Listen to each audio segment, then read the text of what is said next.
Hello again, my friends. Welcome back for another video in regards to Colossians 1:16. In this video, we're going to get the context behind this verse to help us understand exactly what's being relayed to us. Now, before we do so, let's go ahead and reread this verse with the corrections included and see what we're looking for in the context so that when we go back and read, we can identify these things to bring clarity to this verse.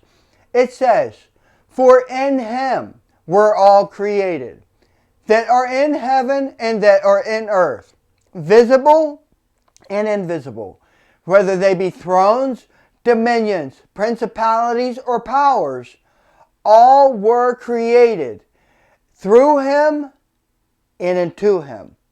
What does that mean? How are we created in him? How are we created through him and into him?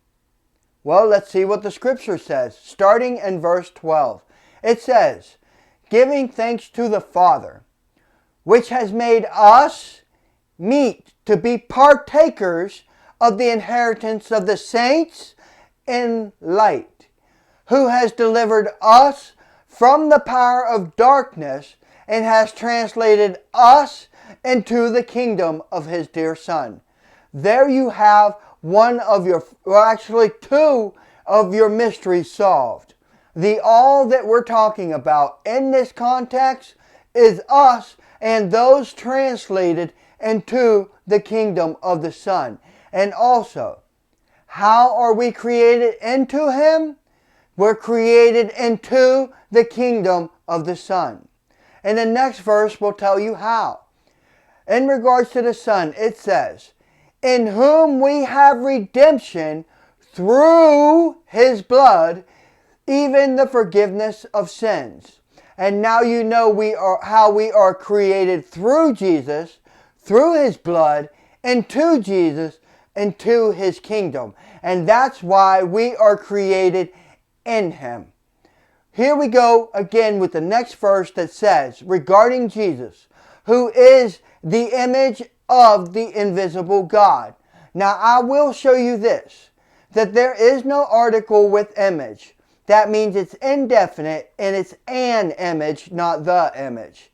Now, that makes a great deal about what's being said. Pay attention. It says, who is an image of the invisible God. Just like Adam was an image after the likeness of the invisible God. And God said, let us give him dominion. And God gave Jesus a kingdom.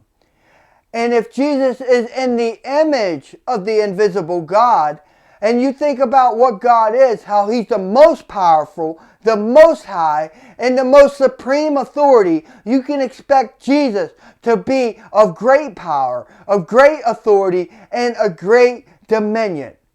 He will rule for God, as it says in Isaiah 40:10, when God says, I will come with a strong hand, and my arm will rule for me.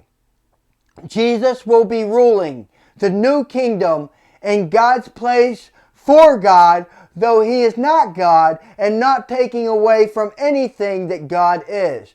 Jesus says, the Father is greater than I, and he came to glorify the Father. He came to seek the Father's will. He has nothing in it for himself except to rule in righteousness according to the Father's plan. Now, my friends, let's continue. Now, this Jesus, who is an image of the invisible God, is also a firstborn of every creature. A firstborn of every creature. We just discovered that we are going to be created into the kingdom of Jesus. That means he is the firstborn to enter into the kingdom of Jesus. As it says in John 14:2, he goes to prepare a place for us. So he had to go first. Jesus is the first of every creature, for in him we're all created. We can't be created in him unless he is created first.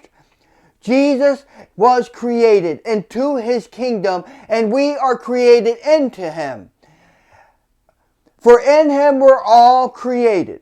that are in heaven and that are in earth, visible and invisible. We're talking about spiritual and physical. We're talking about spiritual and fleshly. Whether they be thrones, dominions, or principalities, or powers, it doesn't matter. All were created through Him, through His blood, through His sacrifice, and into Him, into His kingdom. And He is before all in supremacy, in superiority. He is before all, and through Him all things consist. All things are held together through Him. Now it goes on to say that He is the head of the body. That's why He's firstborn. Pay attention. He is the head of the body of the church, who is the beginning, the firstborn from the dead, that in all He might have the preeminence. That is, that He would be most superior of all.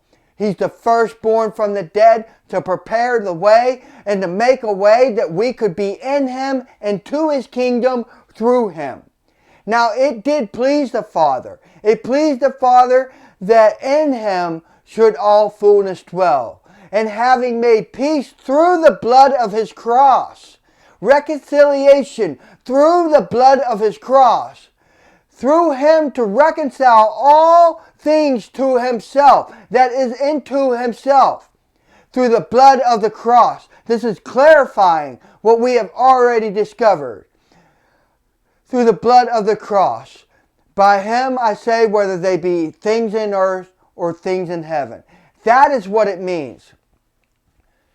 Colossians 1:16 is about being created in the kingdom of the Son and has nothing to do with the Genesis creation. Now stay tuned and I will give you my translation of this passage, and it will be more clear for you to understand, and it is a true translation. I'll give you the link. You take the link, you study it, and see if I lied to you, because I will not. Thank you. Have a nice day.